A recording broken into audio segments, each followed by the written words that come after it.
and a whole range of views were expressed. The outcome is a resolution that underscores the role of parliaments in awareness raising and drawing up national legislation, and accountability of governments. The resolution also underscores serious ethical, legal and security-related issues raised by autonomous weapon systems, and reminds everybody that the development and use of autonomous weapon systems must be consistent with international law, and in particular human rights and international humanitarian law. And finally, it calls for international rules to avoid an arms race and guarantee human control of these weapons. Yesterday, the Standing Committee adopted the resolution on a vote. India, Islamic Republic of Iran and Russia opposed the text. Lithuania and China expressed a reservation on the text of the resolution. Australia, Canada, Cuba, France, New Zealand, Republic of Korea, United Kingdom and Turkey expressed reservations on a number of different paragraphs and on the use of autonomous weapons systems without the term lethal. So the text is now submitted for your consideration and adoption at the Assembly. And before I conclude, I wish to say that the Bureau of the Committee, for the first time, used its capacity to set a study issue, having discussed the situation in Gaza at some length, and the Bureau decided to suggest that the next theme for the Committee on Peace and International Security is focus on the role of parliaments in promoting a two-state solution in Palestine. And for reasons of inclusivity, because of the sensitiveness of the subject, each geopolitical group should have the possibility of proposing a co-rapporteur, if they will. 2 names have been received so far by the Secretariat, but I'm sure that others will follow, and wish co-rapporteurs every success and fruitful cooperation, and I assure them of the support of the full committee. Thank you for your attention.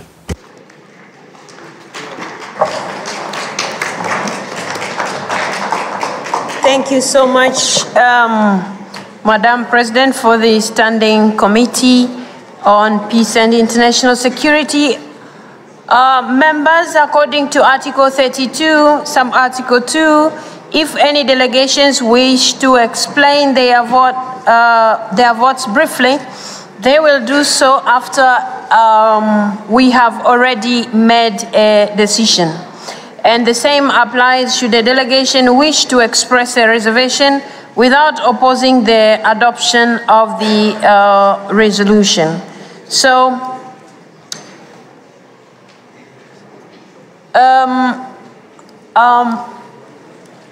can you raise the name of the country, please? Iran.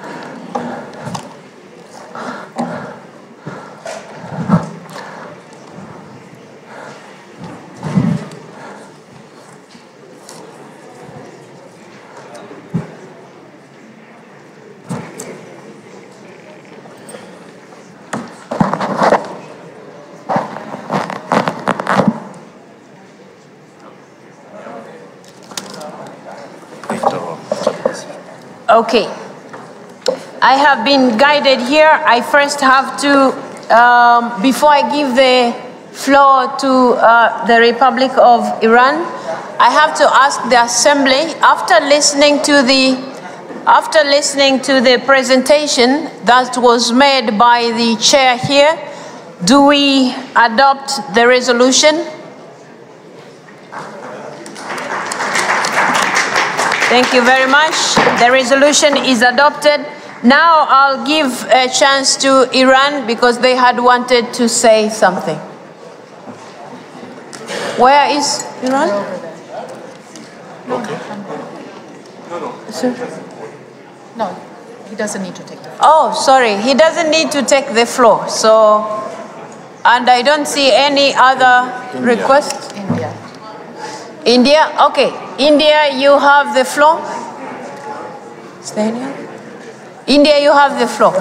Respected President, as kindly aware, the Indian delegation has apprised the chair of the first standing committee on peace and international security in the plenary of the committee that India does not associate with the resolution entitled, I quote, addressing the social and humanitarian impact of autonomous weapon system and artificial intelligence, unquote. Now I request you that our dissociation with the resolution may please be reflected in the final version of the resolution adopted by the Assembly in a form of a footnote. Thank you, Chair, for giving me this opportunity. Thank you very much. India, that is taken care of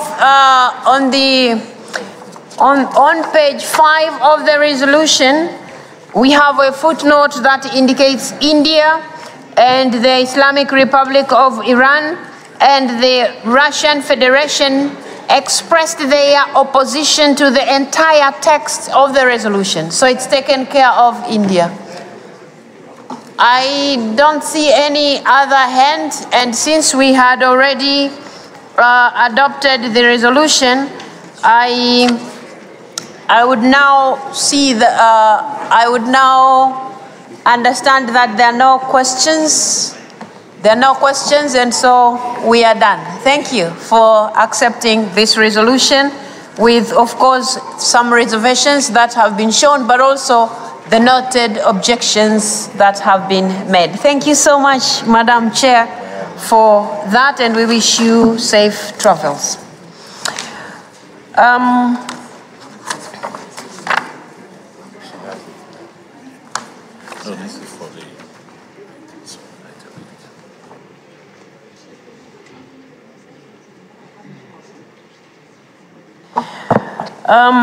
Thank you so much. So like I said, colleagues, we will go back to item 3 of our agenda, which is talking about the general debate on the theme parliamentary diplomacy, building bridges for peace and understanding. I am pleased to note that over the past 4 days of our assembly, we have had very robust deliberations on a series of highly relevant issues. I would propose that we now proceed with consideration of item number 3, which is talking about the general debate on parliamentary diplomacy, building bridges for peace and understanding.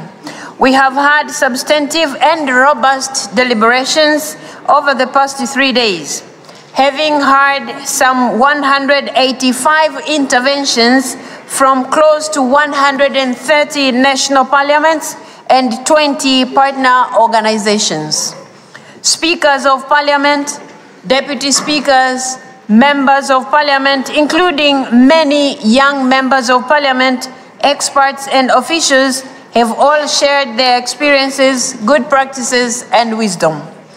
In our deliberations, we recognized the importance of parliamentary diplomacy as a means to build trust, cooperation, and peace, and to advance democratic principles and human rights standards worldwide. We spoke about the need for immediate action from all of us, understanding that the intractable and complex challenges facing our world require collective and durable responses now. As parliamentarians, we are uniquely placed to ensure compliance with the rule of law and international norms, which are essential for the alleviation of conflicts which are causing widespread suffering, from Gaza to Ukraine, from Sudan to Afghanistan, from Yemen to Myanmar, to name just a few. We have also highlighted other areas where parliamentary diplomacy can make a contribution to peace. Now, in this area, because we are going to give you a summary of our declaration, which will be Geneva Declaration, I had requested that we share this summary. Instead of the president doing it, I'll share with the youngest in the house, youngest male member of parliament, and also youngest female member of parliament. And so I would request that they come before and address us. Are they here already? Thailand. Yeah, Thailand, I was informed we will have a male member of parliament from Thailand. Please come forward. And then we will have the lady from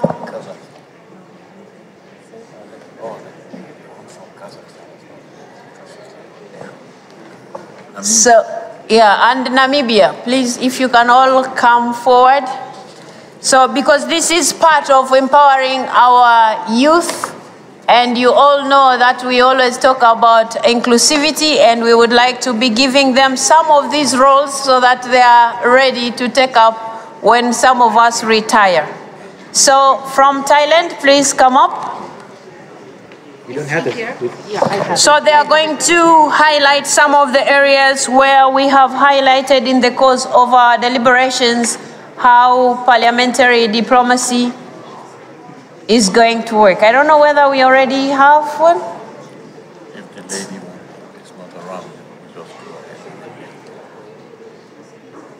And are we making progress, or I should start? Is there a problem?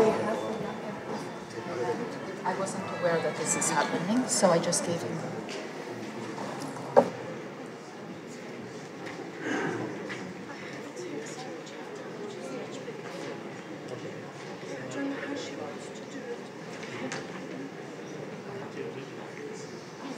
Please allow him to read now. Can he take the podium? Does he read it all, Madam? Half of it. So shall I tell him I've redone it so it's bigger for you to see? Where do you want him to?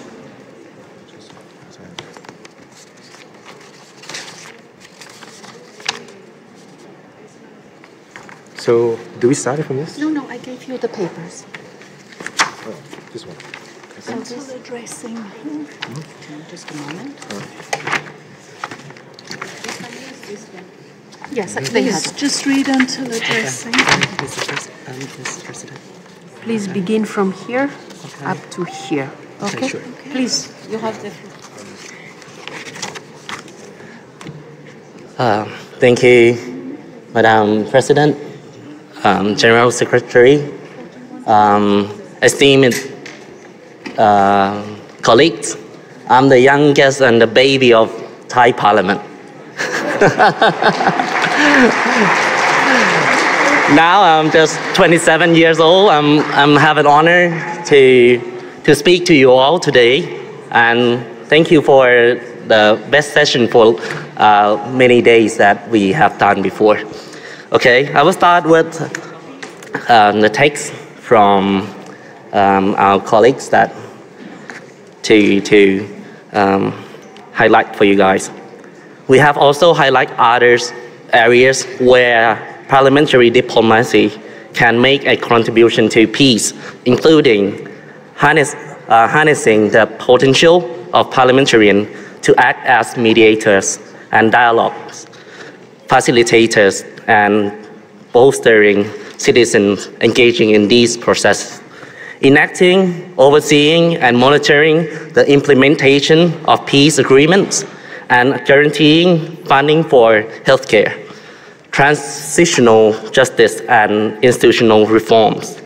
Urging all states to adhere strictly to the 1949 Geneva Conventions and their additional protocols, and advocating for increased recourse to the International Court of Justice and other international judicial institutions. Understanding the particular vulnerability of young people to conflicts and radicalization. Recognizing the vital role that women can and should play in conflict prevention and peace building. Taking measures to prevent violence against women, girls, and marginalized groups. Condemning identity-based hatred and advocating for holistic dialogue process to promote understanding. recognizing that the deterioration of peace and escalation in conflicts disproportionately affects vulnerable and marginalized members of society and jeopardize development gains and the achievement of the sustainable development goals. Thank you. Thank you, Madam President and esteemed colleagues. Thank you so much.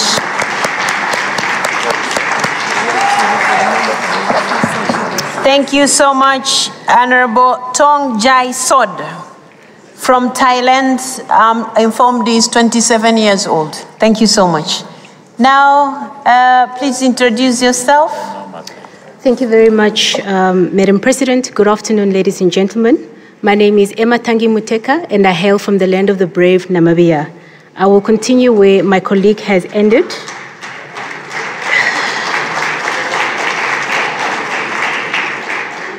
Addressing the underlying causes of conflict and the needs of at-risk members of population by increasing our focus on human security, applying a common security approach to finding solutions for establishing a shared sense of security, monitoring the early warnings of conflict and preventing escalation through disarmament, reducing military spending, shifting budget priority, and holding governments to account, working towards demilitarization of cyberspace and artificial intelligence, instead harnessing their potential for scientific breakthroughs, international cooperation and peace, restoring trust in multilateralism. I thank you.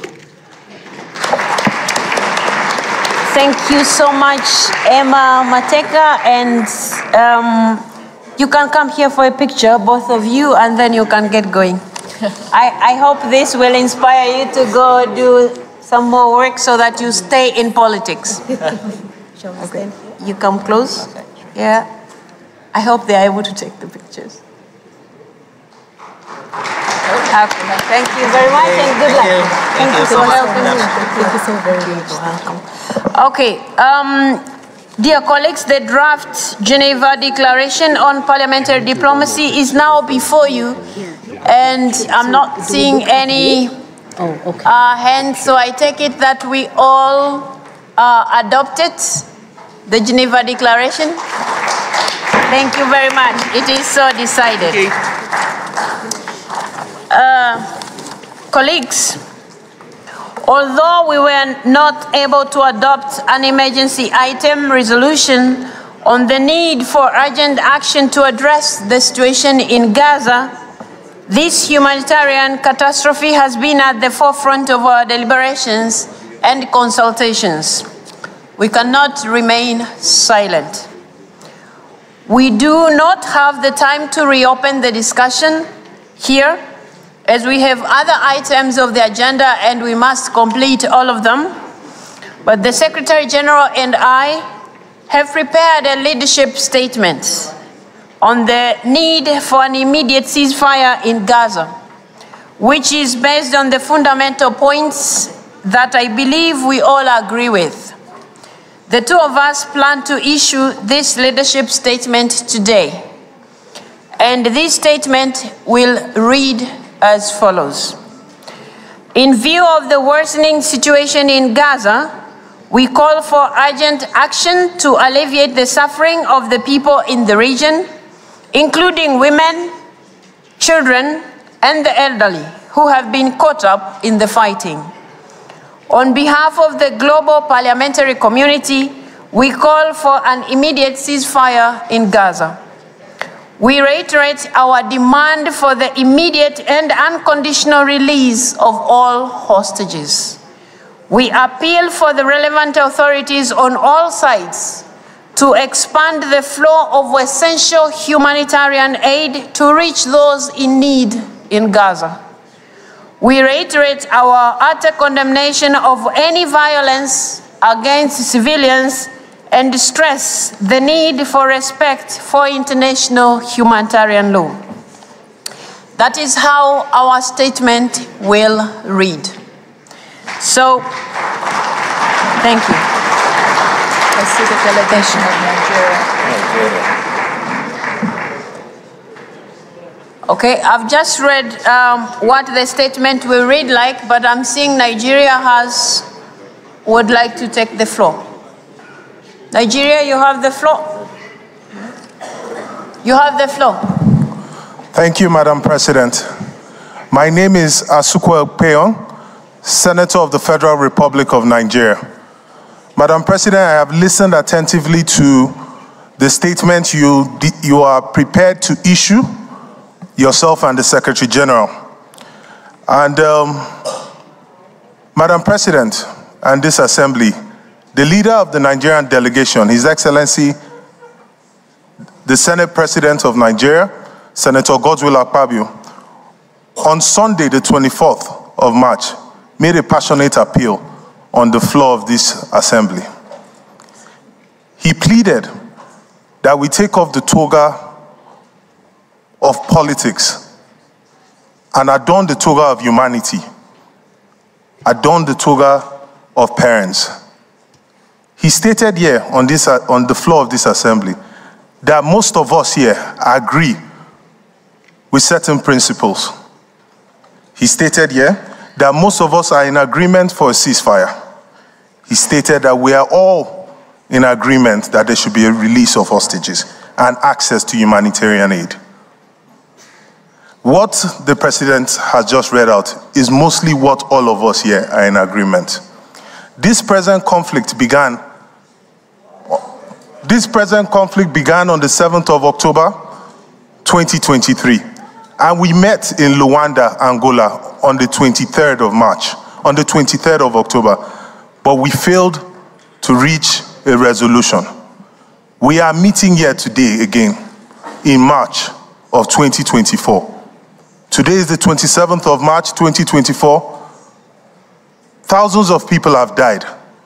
It has been, by the 7th of April, which is barely a week from today, this conflict would have been 6 months on. This Assembly has met twice, and today is the last day of this Assembly. If we leave here today, at the closure of this 148th Assembly, without us making a statement, we would have met twice during the course of this conflict without the Assembly making a statement. I pray and I plead that we put it to the Assembly that we can adopt this statement as an Assembly. Please, I plead with the members of this Assembly to look into this. That is my prayer. Thank you very much. Okay, Zimbabwe. Zimbabwe, you have the floor. Thank you, Madam President. Thank you for the leadership statement, which I failed to reconcile in terms of its status. I would have preferred that the leadership statement be a statement of this Assembly rather than the statement of the leadership, because we are meeting here as an institution of IPU, and IPU must, as an Assembly, make such a statement to that effect, and not a leadership statement. That's the first observation. The second observation is a follow-up to what Nigeria said. Madam President, this is the second time that we've failed to come up with an emergency item. And yet, the tenets of our founding fathers, Krima and Passe, have extolled the need for diplomacy, dialogue, and negotiation.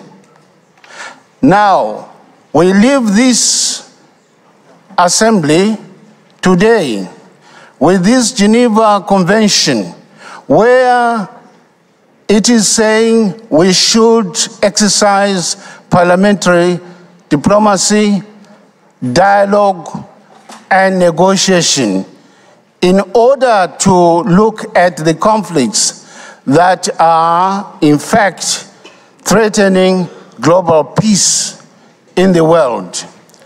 Now, if we as an institution cannot apply diplomacy, negotiation, and dialogue within the institution, what moral ground do we have to leave this place and say we are going to advocate for diplomacy, negotiation, when we have failed to agree on an emergency item for the second time as an assembly?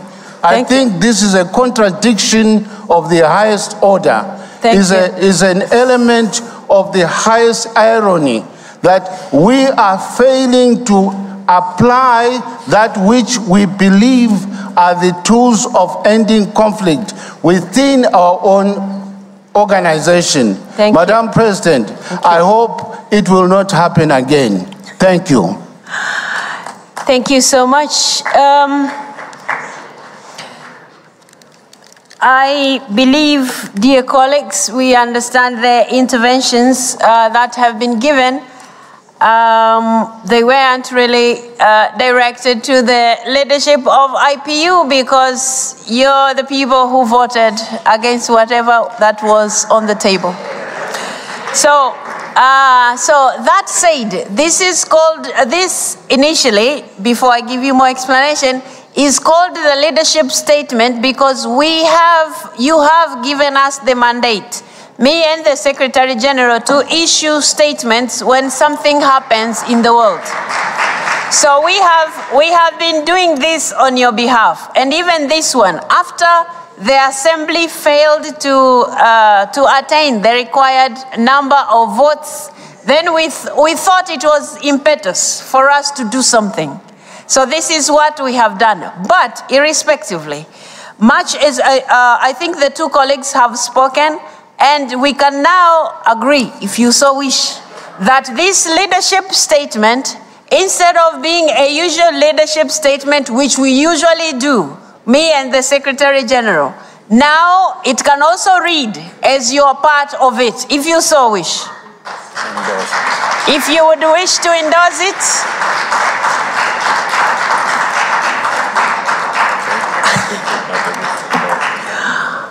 Okay, would I be right if I say this statement, the leadership statement, has been endorsed by the Assembly? Yes. Okay. Okay, there are yeses and no's, but I think the claps have been more.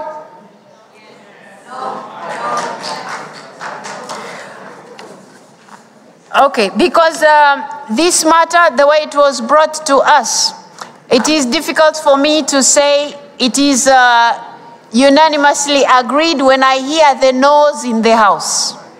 That being the case, it will only draw back to me again to say it will remain as a leadership statement.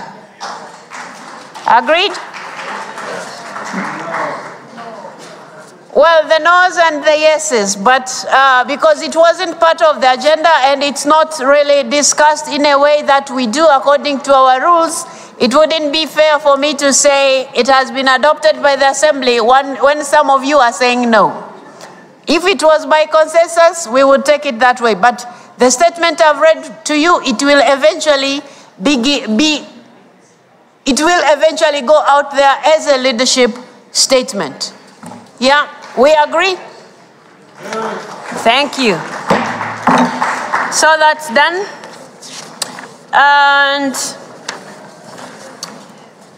so we will now move. We had already looked at item 5. So we go to item...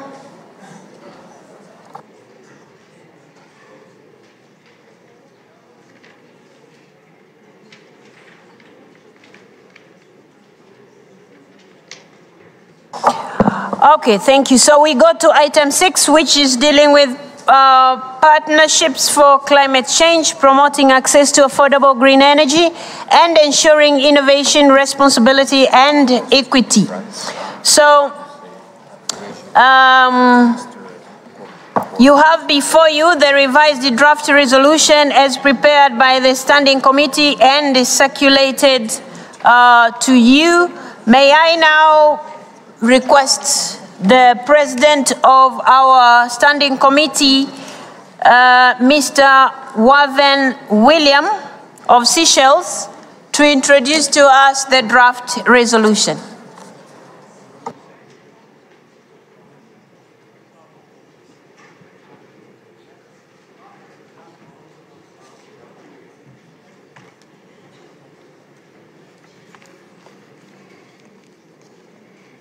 Madam President, okay, where do I press? Okay.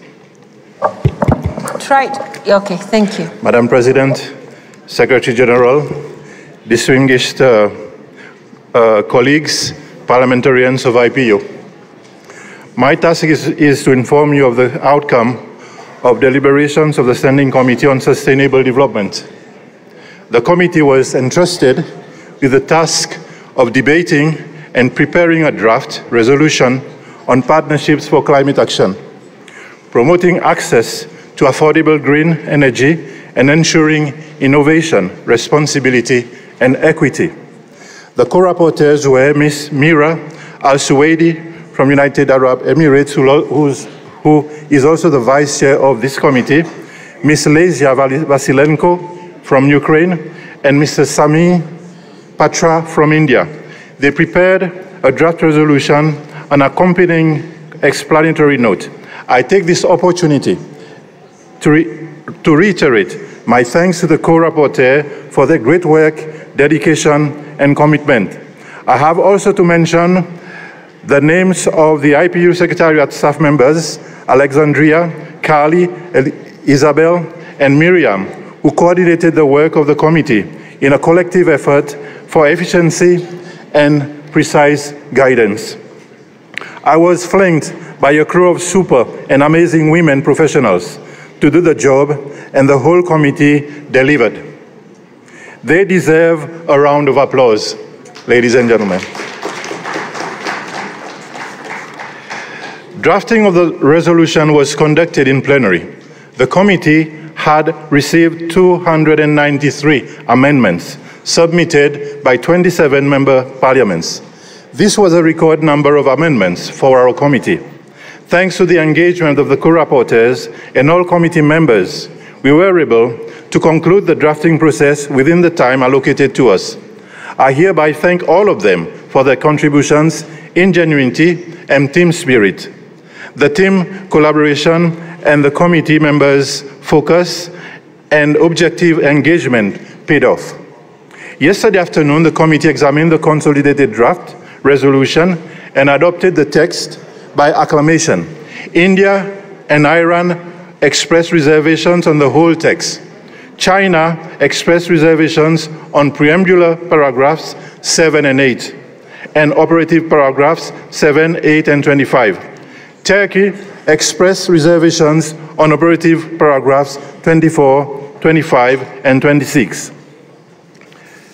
The resolutions to seek advanced parliamentary action on meeting international commitments to address climate change by accelerating the transition to zero and low emissions technologies in a just and equitable manner, ensuring alignment with the Paris Agreement and results of the first global stocktake. The committee also approved a work plan for the next assembly. It includes a debate on the theme of the next resolution, a panel debate, the theme, the role of parliaments in preventive corporate tax avoidance and achieving sustainable development, as well as a segment to prepare for the parliamentary meeting at the United Nations Climate Change Conference in Azerbaijan, COP29. The committee reiterates its commitment to honoring its obligation, notes the steps being taken by the IPU leadership to consider amendments requests to improve the rules and statutes, to to ensure that the dynamism of IPU stay on course with its mission. God bless you all, and a safe journey back home with renewed vigor and determination. Madam President, I thank you. I submit. Thank you so much, Mr. Chair. We really appreciate. You have, excuse me, Mr. President of the committee, please have a seat here, and as we adopt this first and then ask the members if they have any questions. Colleagues, do I take it that the Assembly adopts this resolution? Thank you very much. It has been approved. And now I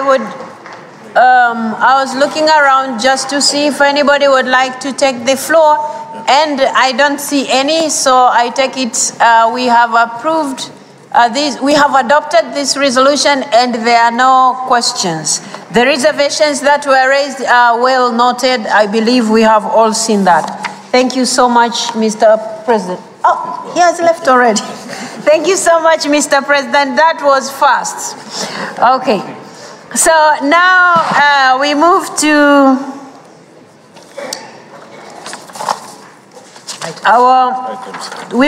item 7, which is reports of the standing committees. Now, our first one. Okay. The first one will be our Standing Committee on Democracy and Human Rights. Please, you have the floor.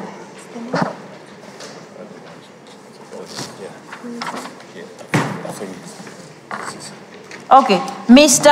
Torosian of Armenia, please, you have the floor. Thank you. Thank you, Honorable President, Secretary General, distinguished delegates. The Standing Committee held 2 debates during this assembly.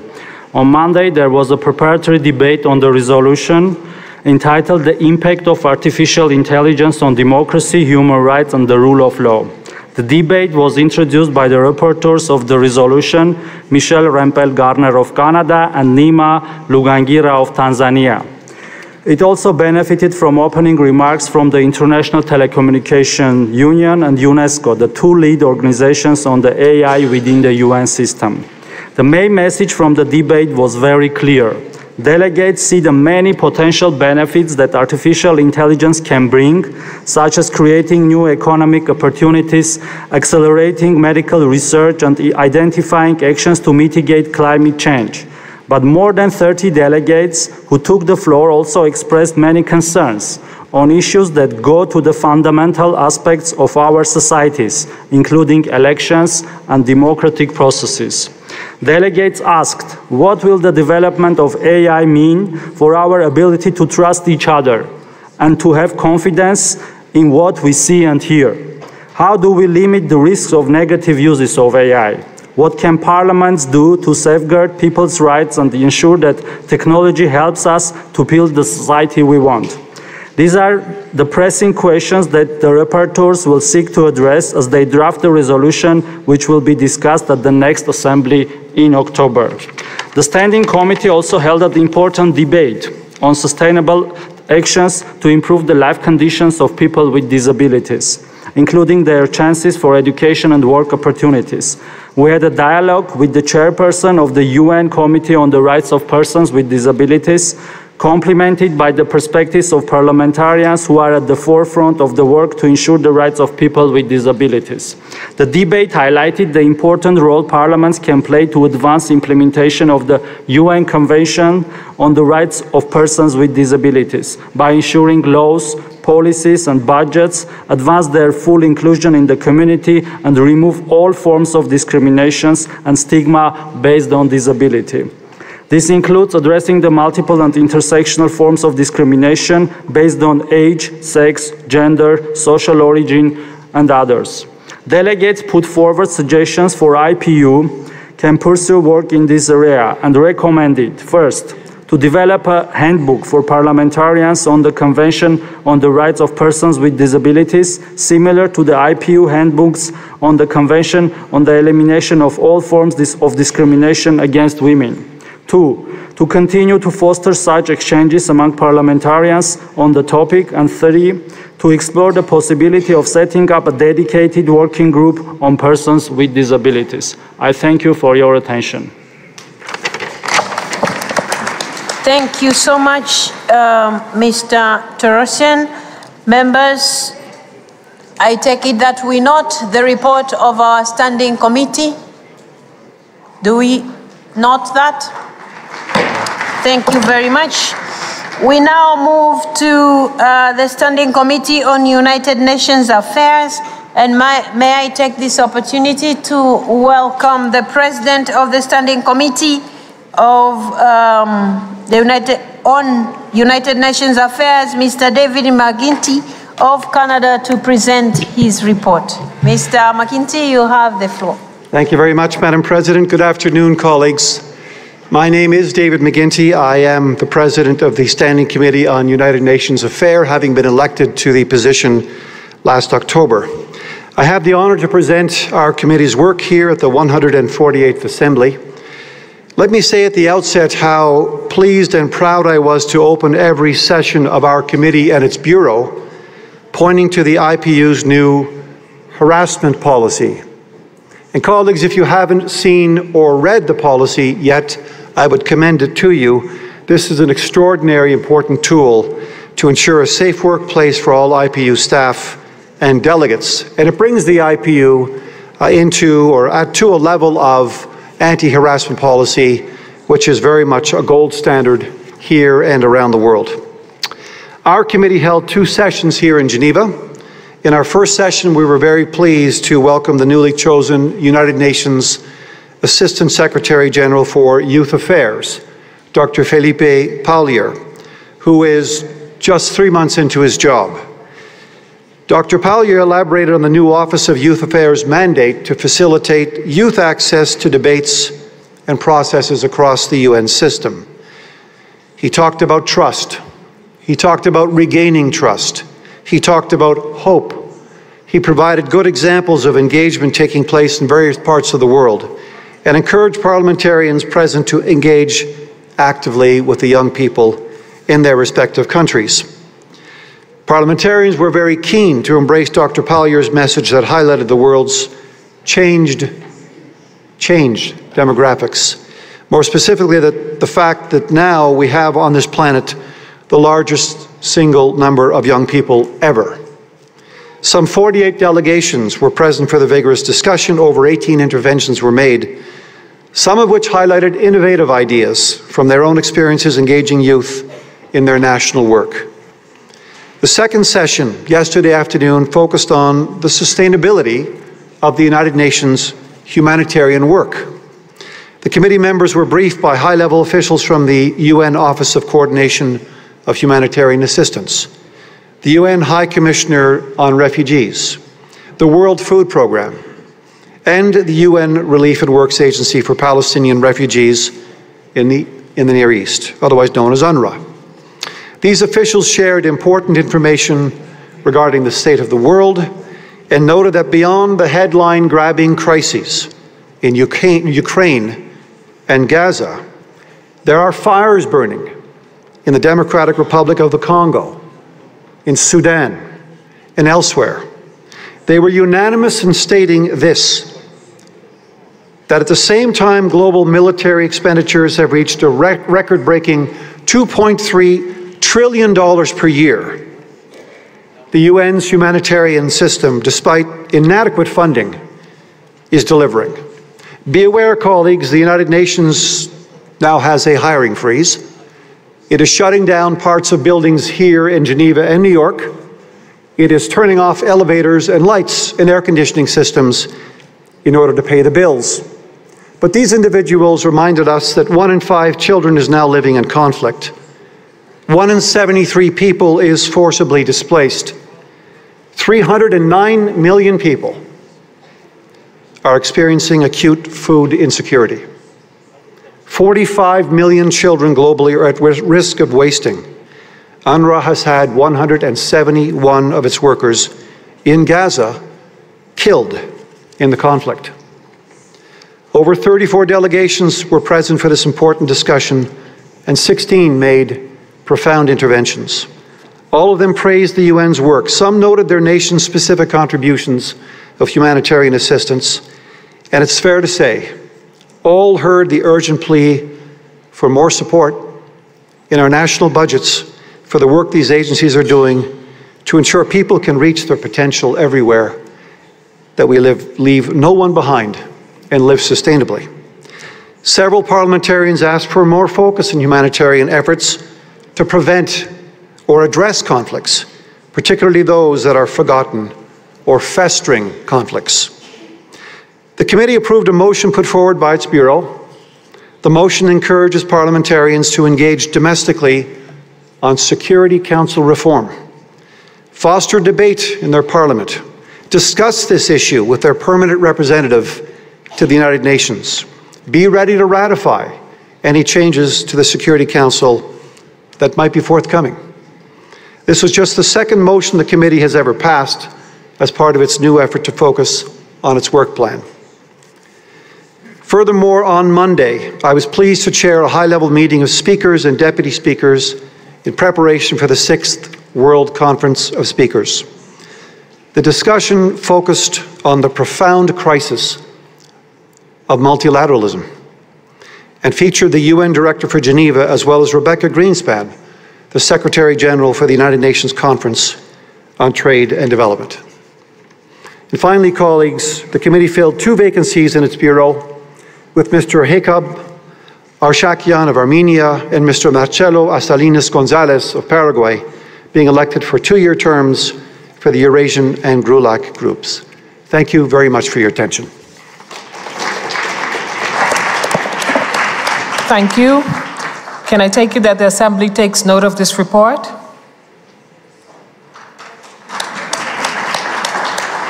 It is so decided.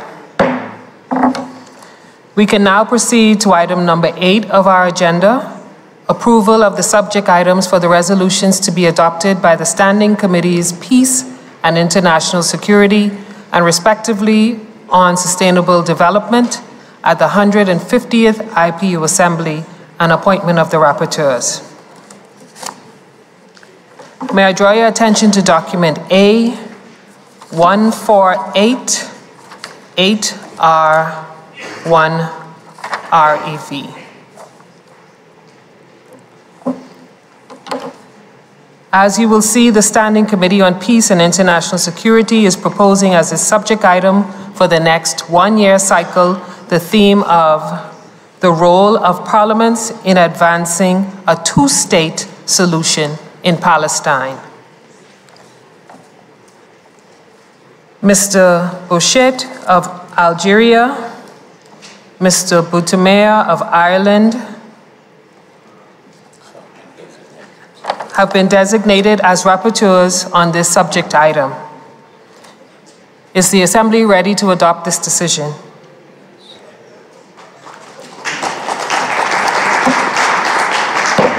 It is so decided. Moreover, as you will see, the Standing Committee on Sustainable Development is proposing as its subject item for the next 1-year cycle the theme of parliamentary strategies to mitigate the long-lasting impact of conflicts, including armed conflicts, on sustainable development. Mr. Fogil from Poland, Ms. Faiz from Bahrain, and Ms. Emma Muteka from Namibia have been designated as the rapporteurs on this subject item. Is the Assembly ready to adopt this decision?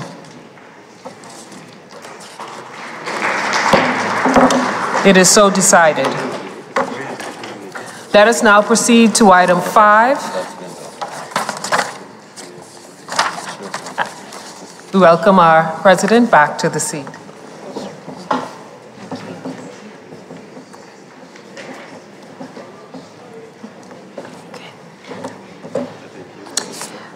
Ladies and gentlemen, colleagues, we will now start hearing from our chairs of different geopolitical groups. So we will begin with Speaker Chadore from Bangladesh, who will be presenting on behalf of the Asia Pacific Group. The chair of Asia Pacific Group. And then we'll be followed by speaker from Algeria, Speaker Bugali, who will be representing the Arab group, and then Africa group will follow. Speaker Chaduri, you have the floor. Thank you. Madam President of IPU, Secretary General, distinguished delegates, a very good afternoon to you all. It's a very special privilege for me to chair the meeting of Asia Pacific Group, which was held on the 23rd of March 2024 at the 148th IPU Assembly in Geneva, Switzerland. I am also delighted to share with you that I have undertaken the responsibility to lead Asia Pacific Group as a chair for the next 1 year. 32 member states of Asia Pacific Group were present in the meeting and took part in resolving all agendas on the basis of mutual consensus. The meeting started with opening remarks by myself as the chair of the group. Agenda of the meeting was adopted at the beginning with inclusion of an additional agenda of filling in vacancy of Vice President position of Executive Committee of IPU as proposed by Australia. Australia was given the floor to place the additional agenda, and the name of the Member of Parliament from India, Ms. Sarangi, was presented to me and adopted with adoption of the additional agenda. Mr. K. Sub Sang, Member of House of Representatives of Thailand, filled the vacancy in the Committee to Promote Respect for International Humanitarian Law. One emergency item was placed by Indonesia and Malaysia in relation to the situation in Gaza, and on the basis of majority vote of the members of the group, the proposal was forwarded to the Governing Council of IPU. Some reports were presented, and amongst them was ASEAN +3 group report. While China and Australian male speakers were included in the preparatory committee of the upcoming World Speakers Conference 2025, no women speakers' name could be found. 2 women members of parliament, one from Iran and one from Pakistan, was forwarded for consideration by the IPU. Let me conclude by expressing my heartfelt thanks to Madam President of the IPU, Honorable Dr. Tulia, Speaker of Tanzania, for attending the Asia Pacific Group meeting amidst her very busy schedule and speaking to all members. Thank you for your attention. Thank you so much, Madam Speaker, for those very informative words. I had already mentioned Speaker Bugali from Algeria, who will be representing the Arab group. Mr. Speaker, you have the floor. Will be followed by Africa, and then Grulak will come up. Bismillahirrahmanirrahim. In the name of God, the compassionate, the merciful, Madam President, Secretary General, dear colleagues, parliamentarians, delegations, greetings to all of you, and I do wish you a safe trip home. On behalf of the Arab geopolitical group, I wish every success to this assembly, and I want to thank all of those who put in such great work in organizing the assembly. It was also extremely sad that we were unable to accept a resolution on the emergency item for the second consecutive time at this assembly. As representatives of our peoples, we believe that the objectives of this organization to preserve peace and security in the world and give priority to the people of our countries. It's a great shame that we weren't able to accept that resolution, particularly for the Palestinian people and in the Gaza Strip, in view of the barbaric acts being carried out by the Israeli army, supported by countries who claim to promote peace and security. It's an absolute scandal, particularly given what happened in Afghanistan and Iraq. We know that there have been excuses and arguments used to try to justify what the Palestinian people is suffering. The destruction of the infrastructure, the destruction of schools, places of worship, hospitals, and we know that more than 30,000 people have already died. It makes us fear for what may be yet to come.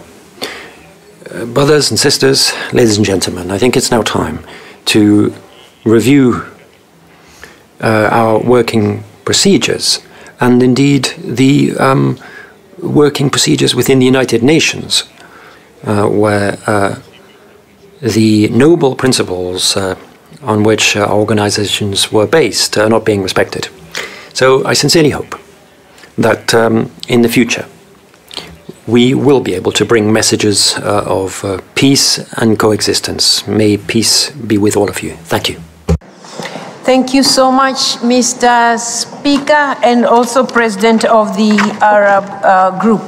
I had already mentioned Mr. Bowden, who is representing the Africa Geopolitical Group. Okay, I would request that all the presidents please come and sit here so that it's easier to take the floor. So the president of the Africa Geopolitical Group, Mr. Bowden from Algeria, will take the floor now, and will be followed by Grulak, 12 plus, will also come up.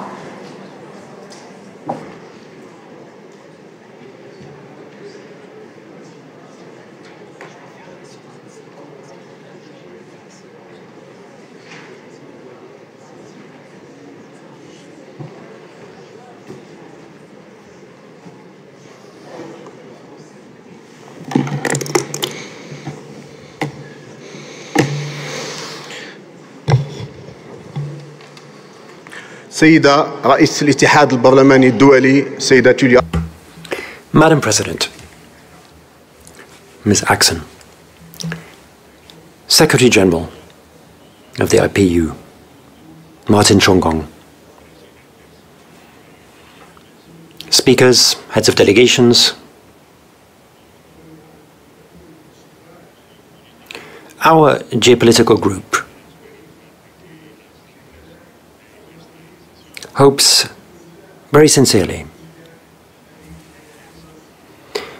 that we've had a successful assembly, and I'd like to pay tribute to the President, the Secretary General, and all of the staff of the IPU for having put in such hard work to organize the assembly and ensure our successful deliberations.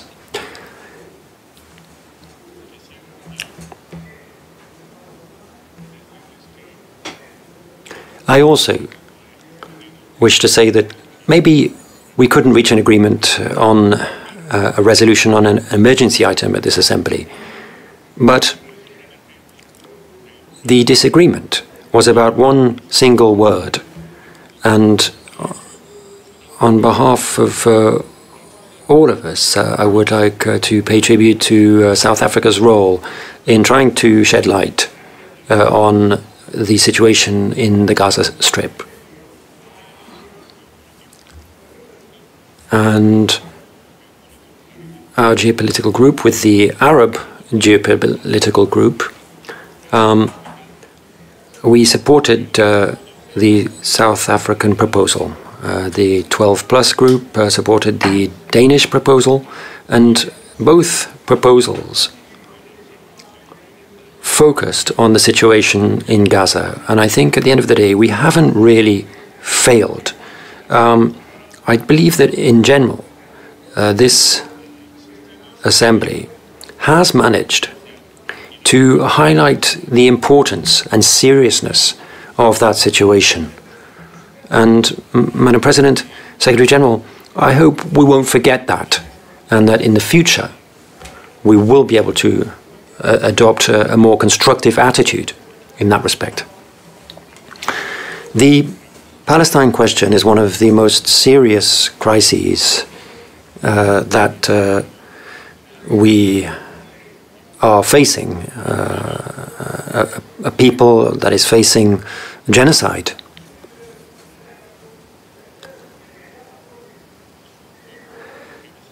A people that need us to raise our voices, and the Security Council has now adopted a resolution calling for an immediate ceasefire in the Gaza Strip. And the Security Council resolution also referred to political prisoners and the need to implement past Security Council resolutions.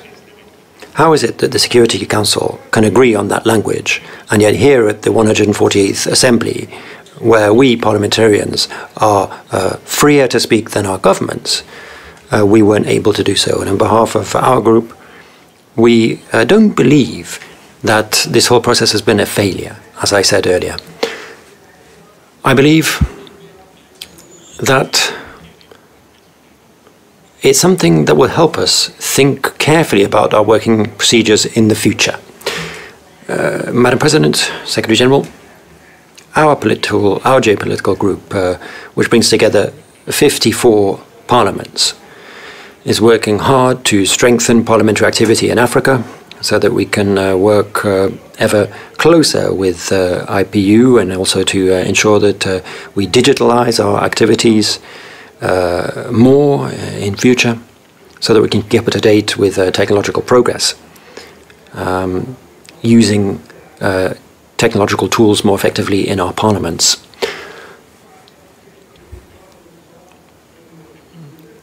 On behalf of our group, allow me once again to indicate our support for the Security Council resolution that has called for the freeing of prisoners in that region. And I sincerely hope that all of the efforts of our Secretary General and our President at the Union will take that into account as well, and ensure, or try to ensure, that the focus remains on this, the most serious crisis that we currently face in the Gaza Strip. We have more room for maneuver than our governments. We should be able to pool our efforts in order to try to put an end to this situation and bring peace to this region, which we have all waited so long to achieve. Algeria has always tried to support peaceful coexistence. And we have asked the United Nations to agree a day on peaceful coexistence. So thank you, President. Thank you, Secretary General. I do hope that our next assembly will be even more effective. I believe that this is the most important organization in the world after the United Nations. And we can't allow it to fail, and to fail the aspirations of our peoples to defend just causes in the world. Thank you. Thank you very much. I would now go to GRULAC. I will now call the President of the GRULAC, Sofia Carvajal from Mexico. Please, you have the floor. Thank you very much, Mrs. President. I will begin en español. Voy a hablar en español. Querida Presidenta. Dear President Tulia, thank you so much for your support, the way in which you supported the Gulag. Thank you so much for your generous attitude, Secretary General Martin Chungong. Thank you for the way in which you've supported our group as well. We really want to thank you for that. And we also wish to extend our thanks to Ambassador Anna Phillips. She's helped me so much personally, and I really want to thank her as well for your support.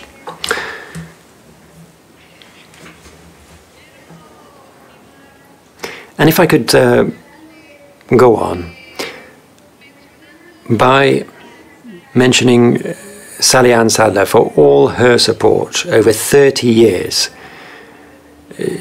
She's helped members of Gulag so much, especially the technical team, and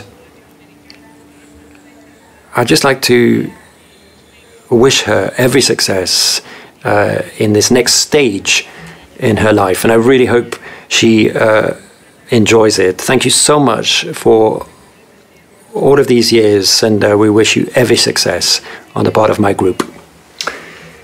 Could I also say to IPU that I'm delighted that there are so many Latin American countries participating actively in this organization. It's so important to be in such a key organization because of the impact that we can have in the real world and because of the importance of the issues we address here. We build links with all of the dialogue, negotiation, work that we put in. But we need to be more effective. The world continues to move on. We are facing major global crises. And I'm so proud of the work that the Latin American Caribbean Group has done in its internal meetings. We've managed to agree on a common declaration on organized crime in our region.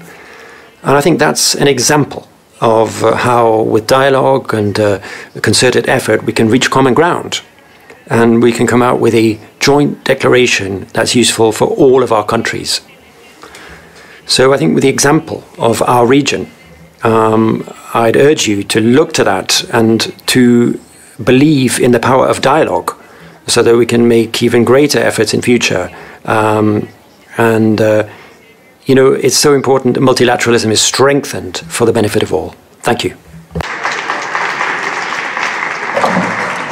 Thank you so much, President of Gulag. I'll now call the representative of the President of 12+, Ms. Routon from France. You have the floor. Thank you so much. Merci, Madame la Présidente. Thank you, Madam President, Secretary General, dear colleagues, and I'm speaking on behalf of our President, Andrés Ruifoy. The 12+ group met on the 22nd of March for a long meeting in the afternoon, and indeed every morning from the 24th to the 26th of March. The members of the 12+ group were very active within the different committees, in particular the Standing Committee on Sustainable Development, which considered and approved the draft resolution of a colleague from the 12+ group, Ms. Lesia Vazelenko, on partnerships for climate action, promoting access to green, affordable energy and encouraging innovation and accountability and equity. And that will remain on the agenda over the next many years, I believe. And so I wish to congratulate Ms. Vazelenko and Miraz Sultan from the United Arab Emirates and the colleague from India. So the President of the 12+ group is also delighted that the Standing Committee on Peace and International Security has managed to adopt Mr. Lacroix from Belgium's resolution on the humanitarian and social impact of autonomous weapon systems and artificial intelligence. And that's a very important and complex issue for a number of reasons. The discussions in the committee were very difficult. The text was supported by a large majority, but was not adopted unanimously, even within our 12+ group. Some countries would have liked to limit the scope of the resolution to lethal weapon systems. But members continued to talk to each other, and democracy played its role. And I just want to pay tribute to our Belgian colleague for his excellent work. Artificial intelligence will remain on the agenda as well, because the Standing Committee on Human Rights Democracy and Human Rights will address a resolution at the 150th Assembly on the impact of artificial intelligence on democracy, human rights and the rule of law. Ms. Rumpel-Garner of Canada, also a member of the 12+ group, and her colleague from Tanzania will be the co-rapporteurs. We also wish to express our satisfaction with the second motion of the Standing Committee on United Nations Affairs, presided over by David McGuinty of Canada, and that addressed the reform of the UN Security Council. And that could hardly be more important at a time when we are seeing armed conflicts in many regions around the world. And we deplore the fact that this assembly once again couldn't find a consensus relating to the Middle East conflict. At Luanda, the president of 12+ expressed the hope that we would have less conflictual discussions at this assembly, and said that it was our duty as parliamentarians to continue to do everything possible to address the current situation. And in spite of your efforts, Madam President, and the efforts of many delegations, who we'd like to thank, collectively we failed to reach a compromise and an agreement. But we want to remain constructive, and we pay tribute to the efforts of many delegations to try to reach that agreement. The resolution adopted on Monday at the UN Security Council shows us that it is possible, even though we may have great regrets. There is great tension around this conflict, but that shouldn't distract us from the situation in Ukraine, where the war is continuing unabated, and we urge Russian parliamentarians to play their role instead of simply parroting the words of their regime, where there continue to be many war crimes and crimes against humanity. We thank colleagues for the rich discussions, and the IPU Secretariat has once again played its role in a very excellent fashion. Once again, we'd like to pay tribute to a pillar of the Secretariat who is now taking a well-deserved retirement, Sally-Ann Sadler. Madam President, thank you as well for the way in which you have chaired our deliberations for the first time with great wisdom and patience, and with a sense of diplomacy in quite challenging circumstances. So we look forward to seeing everybody again at the next assembly in this very hall. Thank you. Thank you so much, Ms. Ruton.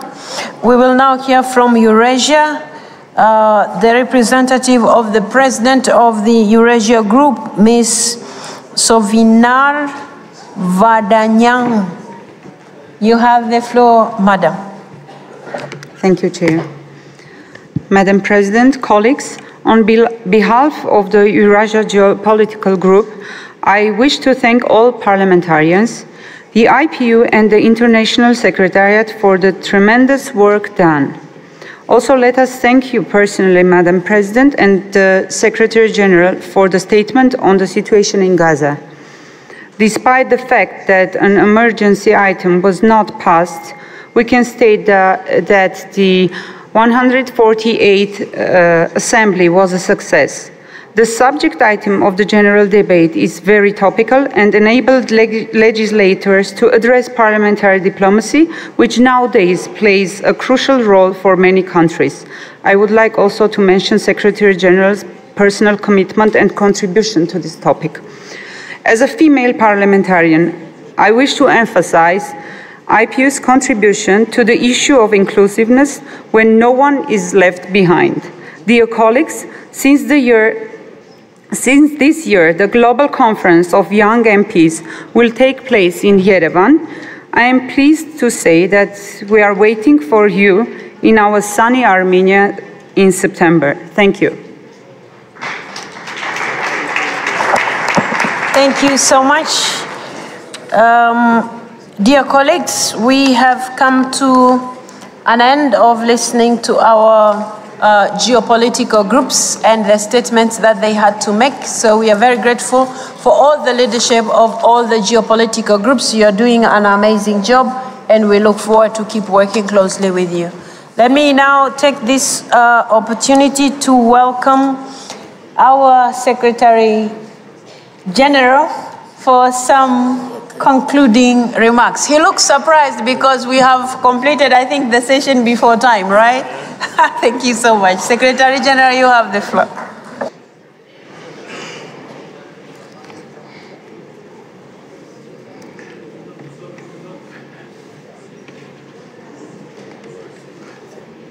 Can you hear? Yes, you can hear me. Madam President, thank you for giving me the floor. Let me say that, yes, I'm really amazed because we are finishing on time. This is your maiden assembly, and we see the presiding officer in you. You have chaired the debates of this assembly in a very efficient manner, and so we can pride ourselves on being able to finish on time or way ahead of time. And since we are finishing way ahead of time, Madam President, maybe I should take about a couple of hours to say thank you. I just want to thank you all on behalf of my colleagues and myself for the very kind words that you have expressed in various forms here during this past several days.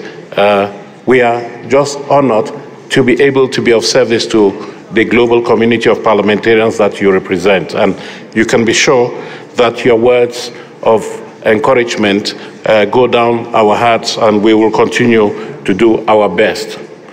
As we draw the curtain to this 148th Assembly, I cannot help going back to the 30th of June, 1889, when the founding fathers of this organization convened the inaugural conference of the IPU in Paris, a few hours by train from here. At that gathering, there were 94 delegates, 94 men. There were no women in that meeting. All were men, MPs convened by Kremer and Passy. They came from a handful of countries, nine countries attended the inaugural conference of the IPU. Today, as we rise, we see that over the past 1 week or so, 1,500 persons, men and women, have converged on Geneva, including 700 members of parliament here, where the women account for 36% of the total participation here. And you'll agree with me,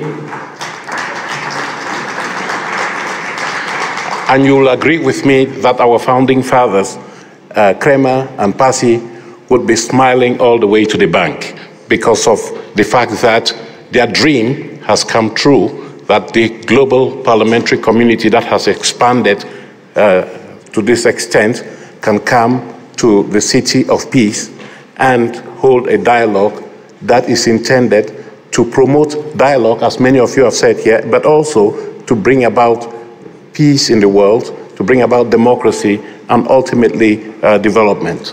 Madam President, members of Parliament present here, I don't want to go into the details of the deliberations that you have had during these past several days. I believe the various reports bear testament to the wealth of the outcomes of this very important global gathering. But let me mention one thing that I believe has been a hallmark of this assembly. You will have seen that the IPU is increasingly digitally transformed. And as I say this, I remember a conversation I had with the Speaker of Parliament a couple of days ago, and he said, Mr. Secretary General, it looks like you are economizing all the resources of this organization. I said, how so, Mr. Speaker? He said, we don't have any bags, we don't have any conference bags here. And I was quick to point out to him that the IPU was walking the talk when it came to fighting climate change. I said we had a long-term policy of reducing the volume of paper that we produce in our different meetings and operations. And that is why we did not find it necessary to provide bags, because there was no paper to move around. Everything is on your cell phone today. Everything is on a tablet. You have QR codes, barcodes all over the place, so that you have access to those documents that before you would have had to pick up at a desk here in large quantities that you would leave in the hotel. So it is our way of promoting that campaign that we launched last year, Parliaments for the Planet. We show that we want to walk the talk, and we hope that our member parliaments will emulate this example. In a way, therefore, we have gone electronic, in fact, and we are heartened by the fact that the members have now decided to grapple with the intricacies of artificial intelligence, trying to see how they can harness the positive potential from this technology, and also mitigating the risks and dangers.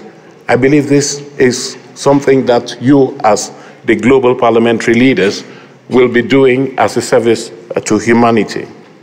So, as we conclude this session, I just want to refer to something that is happening this year. Reference has been made to the fact that this organization was born in 1889, which means that this year we are 135 years old. Somebody said that we might disappear because we become irrelevant. It's not true. The values that you defend, the values that were articulated by our governing, or rather our founding fathers, are enduring. Dialogue for peace. And so we would like for you to use this 135th anniversary of the IPU to amplify the messages that our founding fathers did bequeath to us. We hope that this will be an opportunity for you to rededicate to peace efforts, to peace initiatives around the world, as this year is the focal year for peace for the IPU. We hope that you will use the opportunity to organize events in your countries to celebrate this hallmark. And I believe I speak on behalf of my colleague, the Director of Communications, who is here, that we stand ready to provide every assistance that we can provide so that you can make that day a success. And please do let us know so that we can amplify what you are doing in support of your day. So, Madam President, let me, on behalf of my colleagues in the Secretariat, say goodbye to you all. It's only an au revoir, as they say in French, because I know you will be coming back here in October, and we're looking forward to serve you when you are here in October. Bon voyage, therefore. Thank you so much, Mr. Secretary General, for those very kind remarks. I now invite myself to give you the remarks.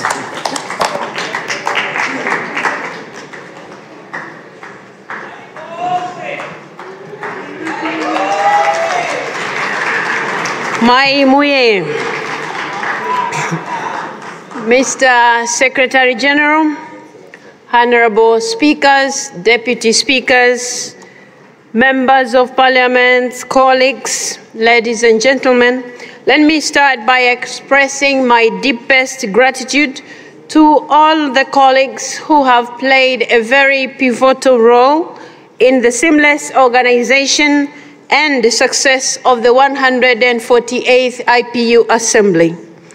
Your tireless work, passion, and dedication have not gone unnoticed. I would also like to extend a heartfelt thank you to the Swiss authorities for their warm welcome and for providing an ideal setting for our deliberations. Thank you. The IPU is headquartered in Geneva. As such, we have an embassy here. or even better, a second home for all of us, 46,000 members of parliament in the world. 6 years after the last Geneva Assembly, I have to say I'm very happy to be back here, and I cannot think of a better way to begin my term as President of IPU. 719 members of parliament from 141 different countries, including 51 speakers of parliament, have come here to deliberate on the theme Parliamentary Diplomacy, Building Bridges for Peace and Understanding. This has sent a very strong signal to the international community, to our friends at the United Nations and international organizations, diplomats, international NGOs, and other multilateral stakeholders in this city and all over the world. As parliamentarians, we are contributing, supporting, and accompanying your efforts. We are eager to advance and reinvigorate multilateralism with a strong parliamentary dimension, and we must base our work on the principle of inclusive dialogue as the only way to achieve long-lasting peace. My fellow parliamentarians, your active participation, insightful contributions, and unwavering commitment to the IPU have been the foundation of the Assembly's success.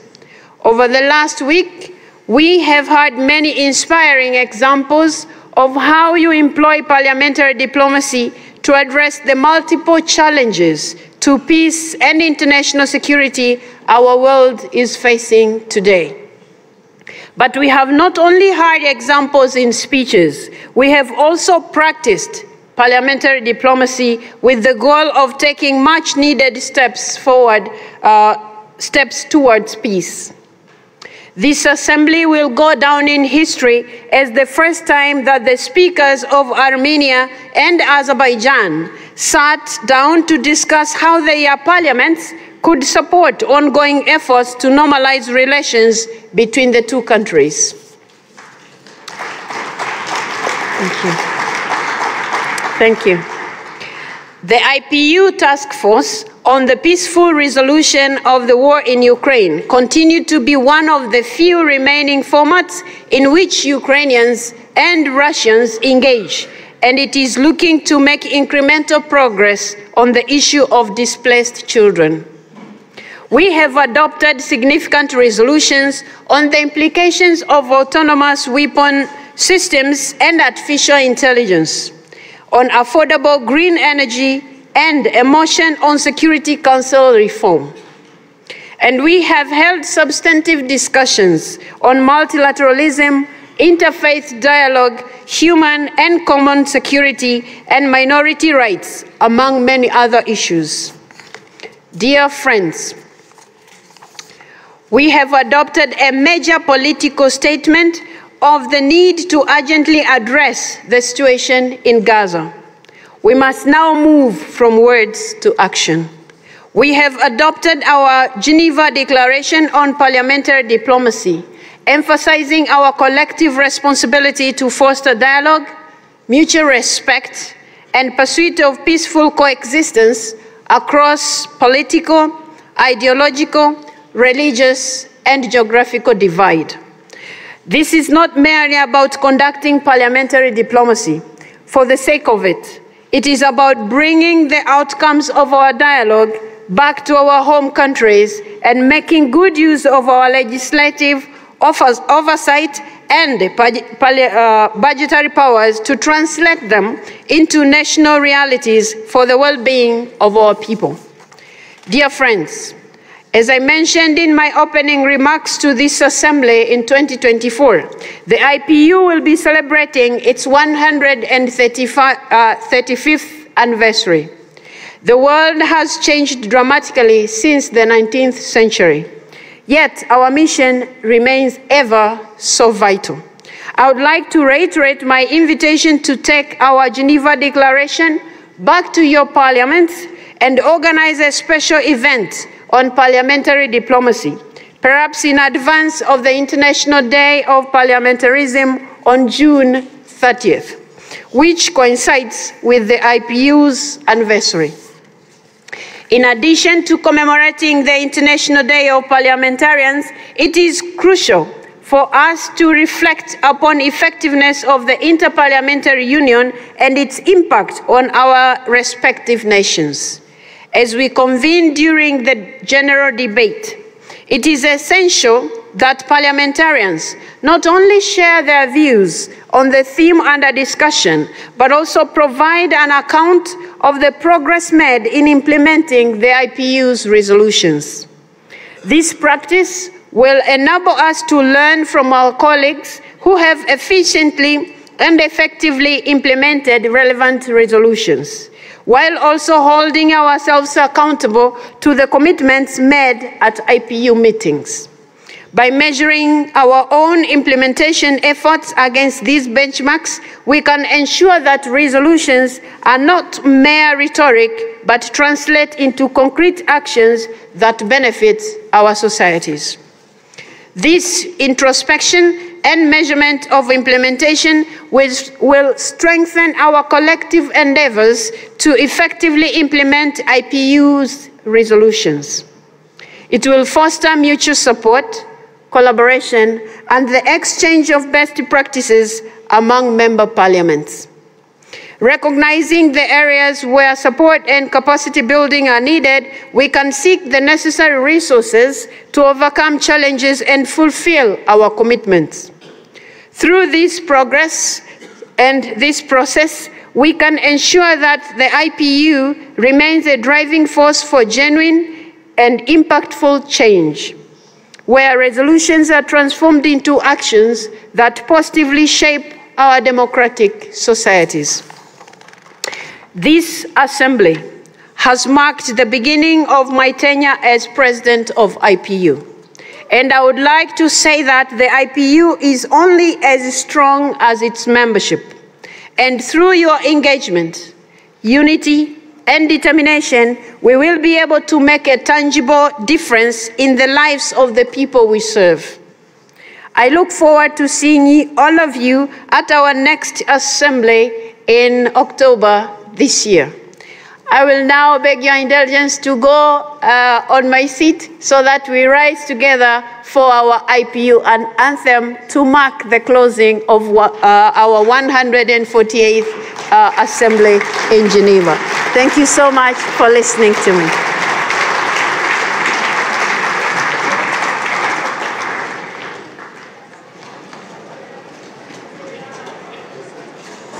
May we all rise for our IPU anthem, please.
I now declare the 148th Assembly of the IPU officially closed.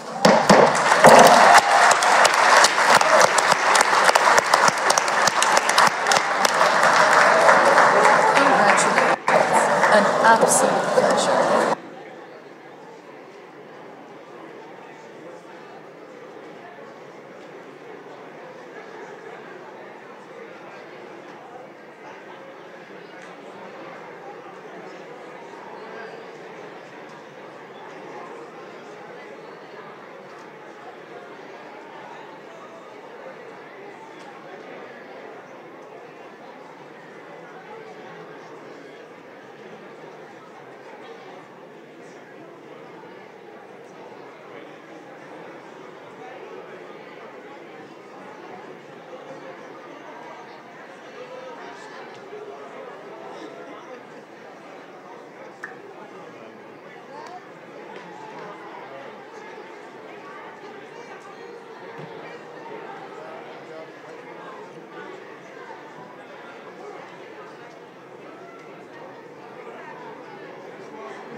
Je vais les laisser un peu saluer tout le monde.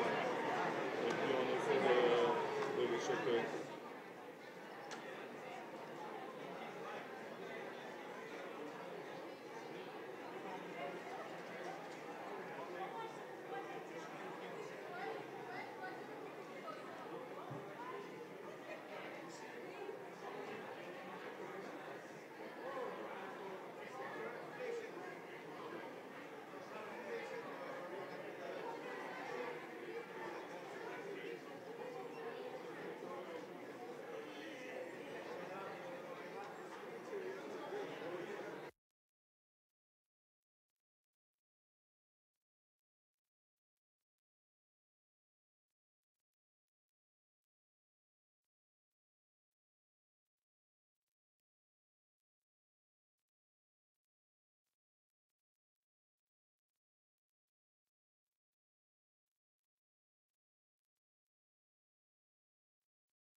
Fanta. Fundo moja kitafunwa ni kiburudisho tosha.